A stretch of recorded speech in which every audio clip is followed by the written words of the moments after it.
Good afternoon, guys. We've got people coming in. We're still, I don't know, 2 or 3 minutes before the hour. We'll probably kick this thing off about 2 minutes after one, give people some time to join and go through the infamous updates that we all get every time we try to do one of these. So just hang tight and we'll go live here in a little while.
Hey, folks, whoever's hopping on right now, we're going to give this probably another 2 minutes. I know it seems like every time we get onto these webinars, people have to do updates.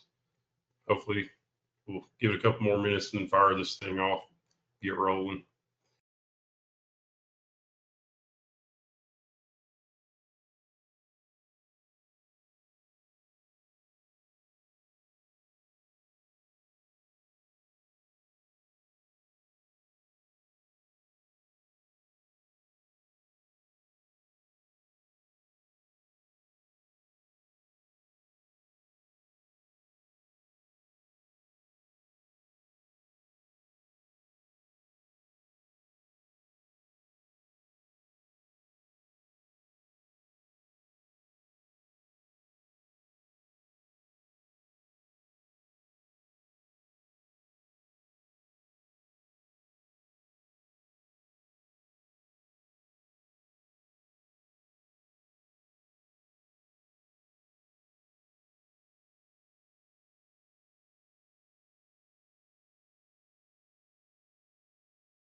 All right, we're 2 minutes after the hour.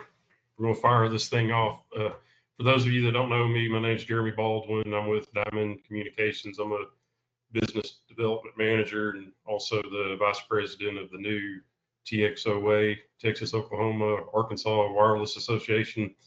This is the 11th educational webinar that we've put together, which randomly we started this 2 years ago, kind of to try to help add some benefits for the members and sponsors that are involved with TXOA.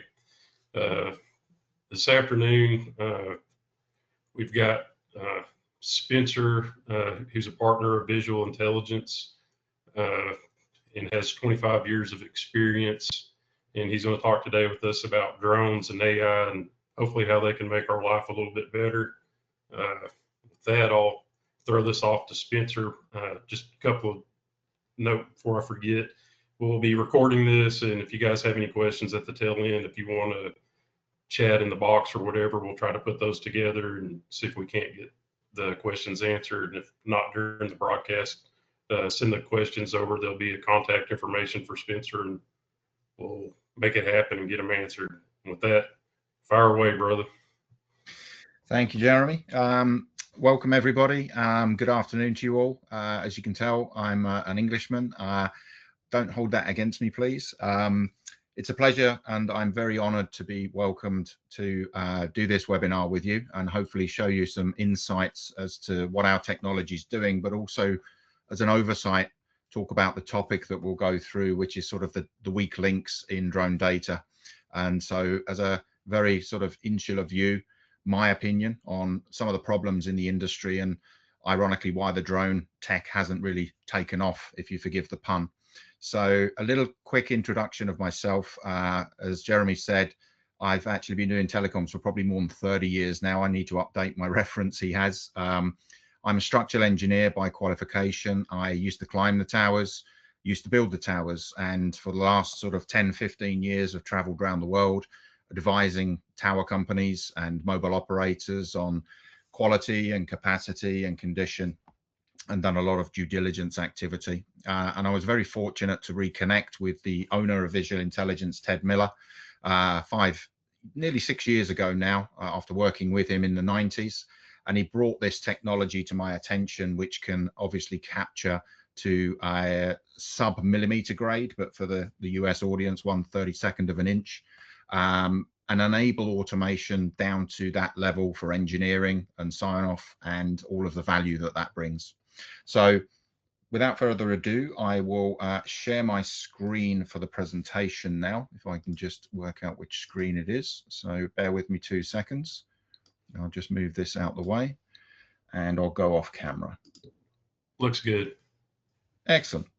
So as we said earlier, the topic of this webinar is when drone data lies. Not necessarily lies, but it's the weak link in the digital twin process that is suffocating and potentially not leading to the efficiencies that really should be demanded by drone technologies. So I'm going to walk through a few of the industry insights, a bit of an update, just in case some of the audience aren't fully aware about drones and digitization, like maybe we are. I've been talking about it for 5-10 years now, and walk you through a couple of slides just to explain the background and the history and where some of the trouble points are, and then give you a bit more insight as to what Visual Intelligence do to try and combat this, and obviously the life cycle benefits and where we should be taking the technology in the future.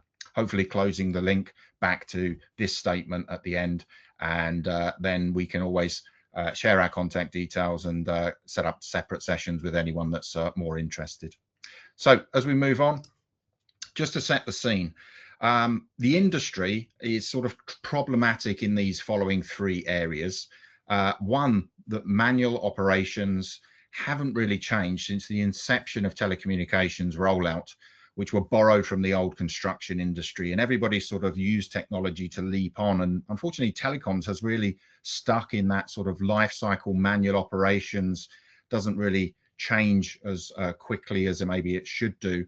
And it's relying heavily on databases that are typically out of date, missing information, historically old data that isn't updated, and that's causing a problem, all of which drones should be able to solve. And that bigger problem at the end, point 3, is that within the organizations in telecommunications, each department is sort of siloed. So each department retains its own data set, own data set, own data set, where we should be sharing that information across the business group. So whether it be owners, they keep their own data, carriers, they keep their own data, the engineers keep their own data, The field operations are collecting data, sharing it with those people. Regulator, they look at their own data. It's really a siloed environment that is causing a bit of a problem, and why the uptake of drones and digitization isn't happening as quickly as we all hoped. The problem is that the bottleneck is created. The problems have always been there, and the challenge though they create are bottlenecked in this system. So access to that data is causing problems. There's shortages of labor, there's higher demand for upgrades with 5G technology and what's to come next. There's higher costs of O&M because of the economic climate around the world, and the infrastructure is aging. It's almost like a perfect storm where we've got old infrastructure, lack of funds to maintain it, more demand on that infrastructure to be placed more equipment on, and that causes us to arrive at a bottleneck because of the way we manage data today. With human error is still quite high because we're working off spreadsheets. The manual operations to keep going back out to site and checking because we're not confident what's on drawings. Backlog is therefore slow to respond, and therefore that costs more money. And these are all some of the issues which a traditional data set is causing a bottleneck and a problem. So now we see emerging technologies, which we're all excited about. AI, big buzzword, drones being used in various different ways. But now we can see, a bit like any technology, once it comes out, it gets miniaturized, gets smaller, gets quicker, gets more efficient, and there are more functions that come out of it as well. Photogrammetry converts to 3D modeling, which produces digital twins, and the processing power to more efficiently control and autonomize that information is taking leaps and bounds into the future. So that isn't really the problem itself. That's one of the benefits of how we can improve this bottleneck and this data point. So why is there problems with it? Well, let's just look at how we create a digital twin. So we go to the site, we collect with autonomous drone collection a set of 2D images and 2D data collection, and then we process that in the cloud, and we develop a 3D model which becomes a digital twin with all the AI insights, and some of you may be aware. So recreating a 3D model from photographs, running AI to look at antennas and equipment and tower mounted items, defects and issues and problems, making a model that anybody can look at is the process. And that's great, but some of the problems are we need to surround ourselves with additional information than just the visual digital twin that we're creating traditionally. We are looking at other information like permits, billing, operations and maintenance, co-location requests, revenue assurance from the customers, site administration, the power as well as the tower on the site, general inspections, how we manage bill of quantities, service offerings. All of these things need to be considered. And the centralized core could be the digital twin, but the level of quality and detail is super important. And that is where some of the data problems start. So digital twins, big potential, small adoption at the moment. What's the problem? What's missing? Well, where they succeed very well is that we can automate that data collection. We can prevent climbers going up the tower, high risk activity.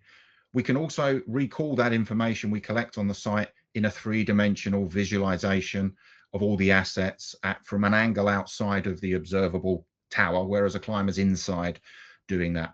It's great for large-scale measurements. Measure the compound, measure the width of the gate, measure the height of the structure. It's great, and the AI is recognizing their antennas, their microwave dishes, their tower-mounted equipment items. Some of the reports automated, as you will have seen online as well, but a lot of it is useful when it's up to date, and therefore a digital reference and a centralized data source on a platform with a digital twin, tick, tick, tick. Where it's failing is, does it actually solve the need for a truck roll in the future? Can it identify things like labels and barcodes? It can't get down to critical measurements when you need to check the size of a bolt that might need to be replaced, or a member size that's needing the thickness calculation done on it. It can't be used for reliable structural calculations unless there's very good legacy data available, which was done recently. And engineers we found won't sign off on something created from a lower grade or traditional inspection model. So it doesn't really serve to fill those gaps, and it doesn't really promote, and another problem with a digital twin, it's a one size fits all model. It doesn't share across its spectrum with its other brothers and sister sites, or create a portfolio sharing system so we can say, well, how many sites have this problem, and how often does this data get challenged and reviewed automatically, automated. So these are some of the problems that we can see. Digital twin, great for some things, doesn't actually solve that benefit in truck rolls and having to go back to the site to get some of these critical detail information points that we need to be able to manage in the business, whether you're a contractor, a GC, an engineer, an owner, or a mobile operator or a network owner. You still have to drive back out to the site. So is this just an additional cost, or are we solving some problems? So some of the problems are only as good as the data that you put into them. So when you zoom into some of these digital twins, you see images like you can see on the left-hand side of your screen now, quite low data quality. I can tell it's a connection point on a tower, but I wouldn't know what size those bolts are, or if that's corrosion coming through, or is it just paint that's dripped on it. So the low confidence it produces as an AI result is great from a big numbers item. I can see there are 20 antennas, but I don't know what size pole they're bolted to. And if I have to replace that pole, I've got to send someone to the site to go and measure it. So AI can't extract dimensionality from images that look like this. They're blurry at best. They look like melted candles. And we can't produce, replacement bill of quantities or rectification plans or even engineering calculations unless we have something better. And that's where we have to step up to what Visual Intelligence are now producing, is the engineering class data from our bespoke and patented sensor. So on the right-hand side of your screen, you'll see the same pole that we captured with the two different sensors, where you get resolutions and coverage up to 80%, maybe 2 centimeters or half an inch, well, nearly an inch resolution. And on the left-hand side, sub-millimeter sort of calculation and an extraction availability. And I've got 2 slides here that will flick backwards and forwards, where we actually captured this site with, I think it was an old style Phantom, or maybe even an early Mavic.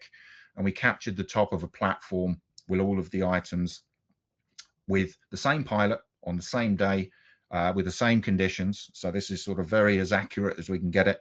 And in the second slide, we basically have a replacement or an upgraded model using our sensor. So here we can now see the cable that sat on that Flowforge flooring. We can see the bolts and the nuts and the connection details, the thicknesses of the plates and the pipes.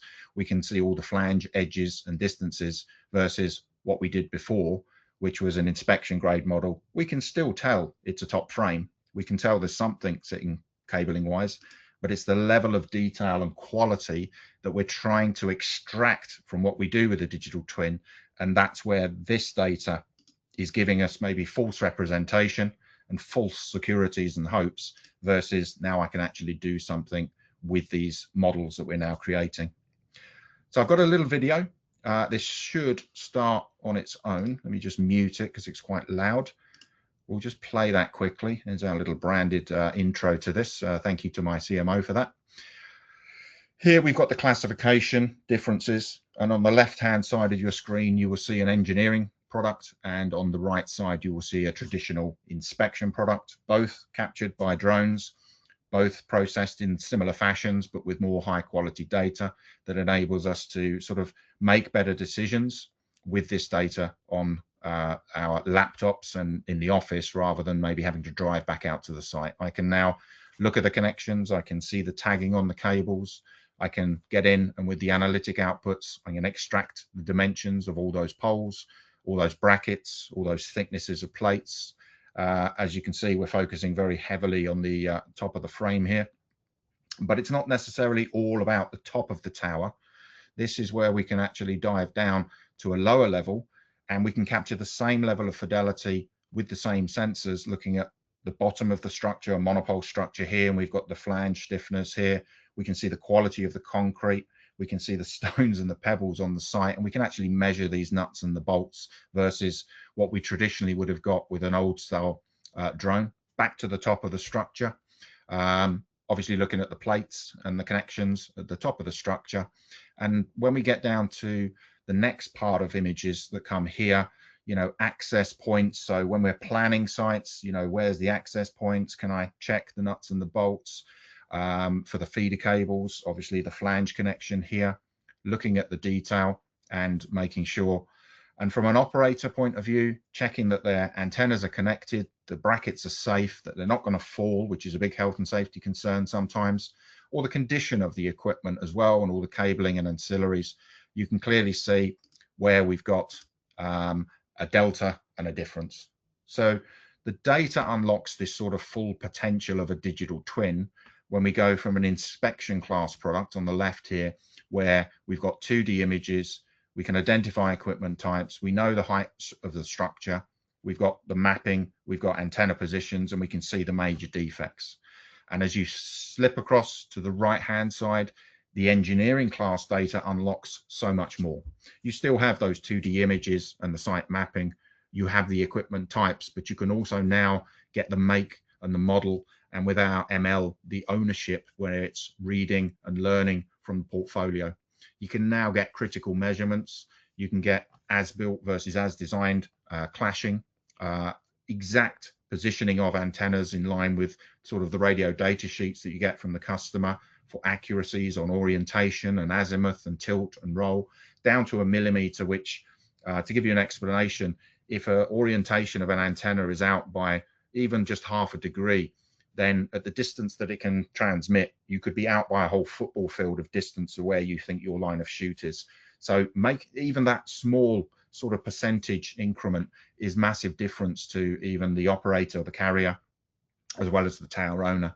And we can then process that down to structural capacities, automate tower analyses, output minor defects and major defects in the same bill of quantities for actions, with quantification, sizes, and even attach it to supply chain schedules as well. We've tested our models, and we come almost 80–90% of the way to a TIA report, which some of you may be familiar with the two exceptions being it can't tension guide cables, and it can't do materials testing because it's a drone. So they're the two key areas that we're not managing to get to comply with the full set of a TIA, but everything else is possible as part of that. So what I'll show you before doing a last couple of closeout slides is just a quick example of how we deliver our work to our customers. So we are here, and this is a mock-up site that we've actually captured. We've got our 3D digital twin here. We can obviously zoom in and we can navigate around this. We've got information that's been extracted to identify the structural capacities and full detailed extracts of analysis summaries and reports and data and structural position, all of the dimensionality and member sizes. We've got any defects and any strengthening requirements tabulated and created in a bill of quantity style document, which you can have cost association allocated to automatically from your supply chain schedules. And all of the antennas, if we want to get into this, which will be quite small on your screen, so we can pop this button here, boost it out to a larger scale, so I can just zoom into you for you better. And when we're getting into the detail, we can literally sort of zoom in and get a really good close-up. There's some writing on the pole here you can clearly see, and look at all the details in amongst the 3D model. So what you potentially would have seen previously, but a little bit higher fidelity, and we can see all the plates and the nuts and bolts. Obviously, from a flight plan point of view, we can look at the images. This was the flight plan that we undertook. Obviously, a lot of photos are taken to get to that higher fidelity. And typically, if you want to focus on a particular area, you can obviously click on the left and it will bring up images on the right associated with that location. So you can zoom in and get an even better view. So insights, attributes, all available, antenna identification, we can click on Get Insights. All of said data comes into this function. We can then extract it in a usable format, identifying operators, identifying equipment, positions, all of the elements here. It's automatically going to calculate our wind areas. Forgive us, this is in meters squared, not in inches, so apologies for that. But it's calculating the current structural value, and it allows us to simulate then also with new equipment, anything on the tower. So we can add our new equipment or upload a data sheet with new equipment, and it will give us actually the position of the increased wind areas and capacity based on the position of this current tower and its loading. So we have a load of value that's being able to be extracted from these data sets. And if I just expand the left here, it'll record separately the inventory, the structural data, even connecting the power data as well from cabinets and batteries and equipment off live RMS systems.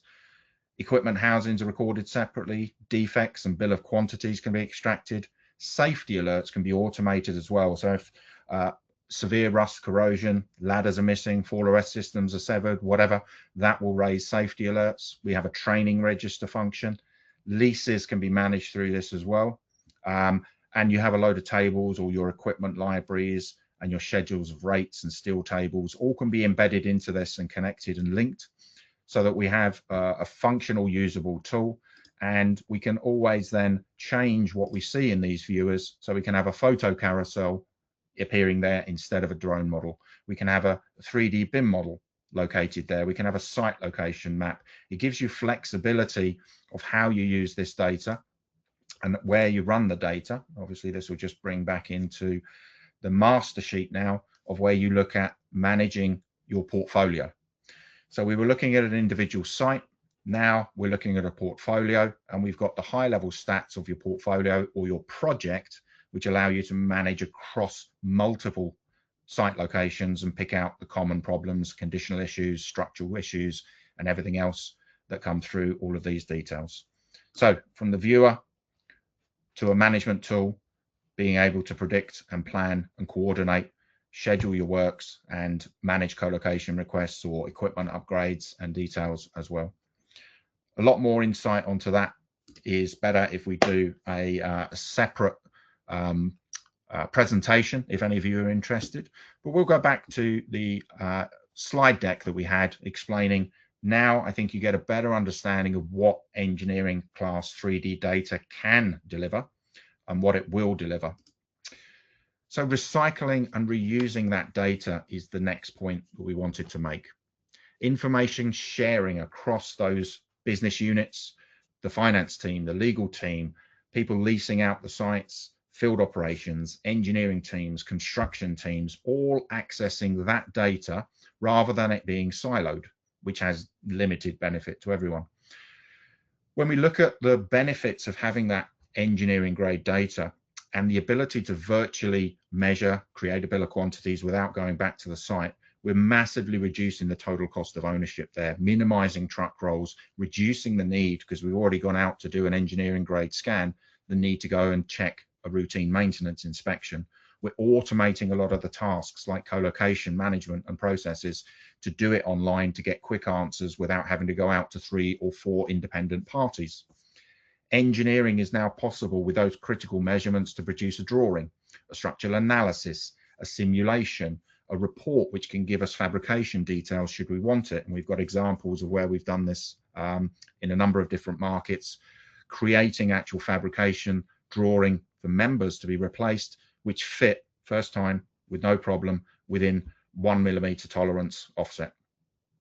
When you start also then saying, right, how is this data going to benefit leasing, where we can immediately connect it to the customer's revenue assurance, so they know that they're billing exactly what's on the tower, that the leasing is checked against allowable parameters. So for example, the aperture that they're allowed to host, are they outside of it? Have they got more equipment than they have in their schedules? But basically going through all of the value add of, if someone comes and wants to upgrade their installation, I can tell them immediately if there's going to be a structural impact, a space issue. If they want to know what size the pole that I've got free for them is, I can give them that information. And at the end of the day, and I do a lot of the M&A activity myself for tower companies selling or buying, if you could present this set of data, it's going to massively increase the value of your portfolio by having this sort of shared data visualized with structural information, quality information, conditional information. It's a massive increase to potential sales value to the portfolio.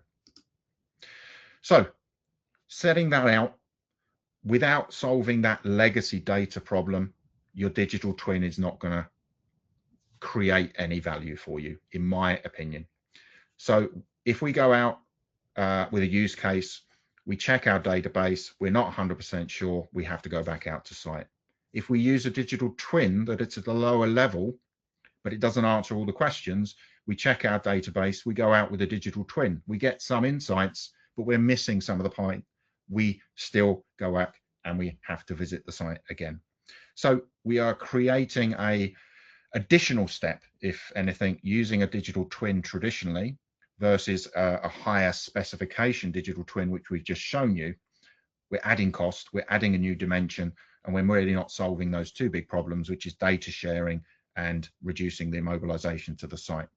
So when we embrace that digital data, we go from this siloed manual workflow data outputs, which are still stuck in the old yesteryear model, to more of a circular pattern, a data and information orbiting around you, like the drone would around the tower, rather than it being siloed, so that from any point, the customer, the operator, everybody can feed into that centralized source of data and be comfortable that it's A, up to date, B, as accurate as possible, C, they can do something with it that is cost saving and life cycle benefiting, that's going to manage a lot better data and points for them to be able to manage the day-to-day activity. And this crosses the spectrum. If you're a regulator, they now could have access to prevent all of those regular calls they get. Right, we'll go and check a few sample sites and check that your installations are up to specification. Nope, you can look at my digital twin. Field operations don't need to travel back out to site. They go check the database. Yeah, I know exactly which tools and equipment I need to take with me because I know the size of the bolts, I know the size of the antennas, I know the connectors that we're using. The engineers in the back office are no longer relying on a field team to go out to the site to go measure these items, bring back that information, which sometimes can be copied and pasted and everything else. The engineer can go and check the measurements for himself, sat in the comfort of his own office with no problems. Carriers can log in and tower owners can log in. And I know they share the responsibility of structural mapping and ownership, and they can extract their own individual elements to whatever their needs are, whether it be just the tower, the structure or the pole, or whether it be the frame, the head frame, the mount, as we call it. They need to extract that, and they can run their analyses and they can get their drawing extracted. They can plan for their future works. They can see if they've got space availability, and they can lease up and sell on their sites if you're a tower owner more quickly, more efficiently. We can do a 60-second check of a co-location potential, which will cross the structural capacity, the space availability, even if there's power availability on the site as well as the lease being within compliance, all in 60 seconds, which traditionally is going to take weeks if there's no good legacy data because it's out of date and we're not comfortable and confident. So to boil us back to the same point that we left off on, when drone data lies, exposing the weak link. We believe that the weak link is that we're not solving anything with an inspection grade product. We're just adding an extra dimension step because we're not getting the value out of what the data is collecting because the sensor's not good enough and the technology is fine, but we're not managing to extract. So we are promoting a higher capacity, higher quality sensor that gathers this information, and then we land bank it until the demand is necessary for an analysis or for a bill of quantities or for a CAD drawing or a BIM model, because the biggest cost is going out to the site and gathering the data in the first place. Then we can sit on it and you can process on demand. And so that principally is the overriding governance of my opinion and our position as Visual Intelligence on where we think traditional drone data lies and where the weak links are in industry and what needs to be solved.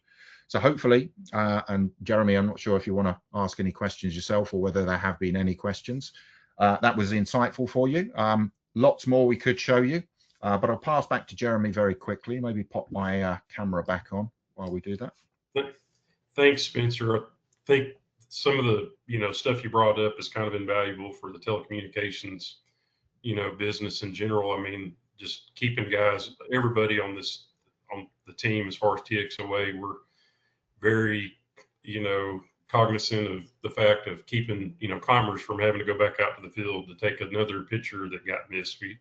We're involved with a group called Tower Family Foundation, and we're always trying to keep guys. It seems like accidents happen the last hour, 2 hours of the day. They're trying to hurry up, run up the tower, get a picture that somebody missed. Or the same thing with engineering. They didn't measure off a piece of angle iron or a bolt for a structural. They're working on a mod drawing. So I mean, I think the product and the stuff that y'all are putting together, I think has a lot of potential, and I see it helping in the future limit some of these comebacks that from a field guy having to go out there, engineer or whatever. I mean, and just like you said, I mean, doing this from your desk and being able to essentially run a structural analysis. And we see it all the time. I mean, it's like, where's the guy at? Did they put an extra antenna in there, or RRU, whatever widget it is? This stuff's constantly changing, where they're supposed to put 2 and you go out there and there's 4. So I see the plus side of a group being able to get some more money for projects that were installed improperly, for lack of a better term. But heck of a presentation. I mean, I appreciate you taking the time and the effort to come on and hopefully educate some of our folks out there that may not have seen this. I'd expect you'll get some calls. So thanks for your time. Oh, I did want to bring up, we didn't have any questions as far as I know. So unless you have any more comments, I'll kind of close it up with some end of year stuff. Just one, and it's food for thought for the audience, is if you're a project manager or you're actually a site engineer or even an owner of an infrastructure piece, the one delta and difference between drone technology and an engineer going out to site is that most of the time when you instruct a team to go out to the site, they go out to do a singular job. They might go to be checking an antenna. They might be going to check the lock or the generator or one individual item, and that's massive wasted resource and expensive resource going to the site. And the drone doesn't care. The drone just goes, I'm going to capture everything. It's all the data it can get as quick as it can fly. It doesn't, so it's picking up points that you weren't even thinking about when you get to the office. You're going to exactly. It doesn't ask questions why. It doesn't say I'm tired, I don't have time, I don't need extra money. It's 110 out here.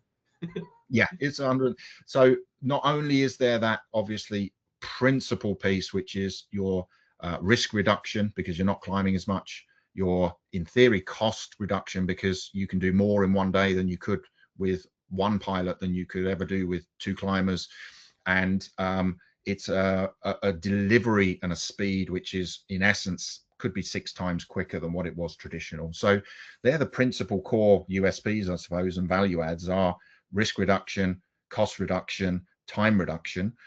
But when you factor it in that it doesn't miss anything because it captures the full environment, whether you need it to look at the grass or the top of the tower or the antenna that's on it, it's a very important message that doesn't necessarily always need the engineering product that we've developed, but the embracing of that data and sharing of that data is the weak link. That's the weak link, really. The message to take away is let's think about what we're doing with this data to be efficient. Looks like we do have a question. Sarah, I think you may have to type it. I don't know if I can see it. Hold on just a sec, Spencer, if I can. Can't see it. Sarah, I can't tell what it is. If you want to, shoot me an email and we'll tie off with Spencer and he can help. We'll get it figured out. For some reason, I can't tell what I'm looking at out here. Imagine that. Yeah, I'm not seeing any chats. You're not making a mistake every once in a while. You're not getting anything done. So I think with that, we'll wrap it up. I'll get with you, Spencer, on her question. Guys, we do have a end of the year holiday party. It's going to be at Billy Bob's in downtown Fort Worth on the 4th I think all the tables and sponsorships are sold out. So if you want to get tickets, we'll be selling them at the door, but get in while you can, because it looks like it's going to be a blast. It's going to be on. So it's going to be the coolest spot in Fort Worth. You better be there. So with that, I guess we'll wrap this up. And, you know, if y'all got any questions, obviously reach out to me, any of the TXOA board members or folks, and we can get the questions over to Spencer. Thanks for your time. Stay out of trouble. We'll see you in December. Have a good